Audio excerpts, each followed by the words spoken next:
So ayan na guys, no, papakita ko lang sa inyo yung lugar dito sa ibang bansa, dito sa Qatar.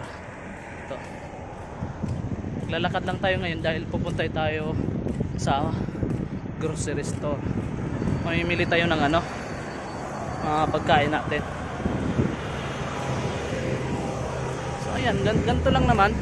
Bale yung dito sa destination namin, dito sa accommodation, medyo malayo kami sa sa disyerto talaga. Yung makikita yung disyerto talaga, mga buhangin talaga. Sa amin dito ganyan lang, parang medyo sa city lang kasi kami malapit. So ganyan lang, oh.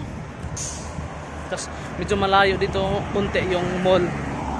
Siguro mag-arrive kayo mga 20 minutes ganun to 25. Depende kasi marami namang mall din dito. Medyo mga sa 25 minutes kami papuntang Doha. Ganito lang.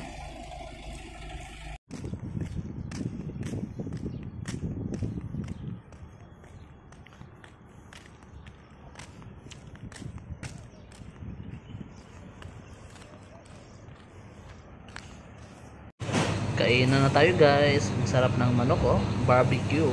Wow, sarap. May mga sauce pa dyan, oh. Wow, may yogurt. May shout out Mountain Dew. Baka naman. Tara, samahan nyo ako kumain. Sarap.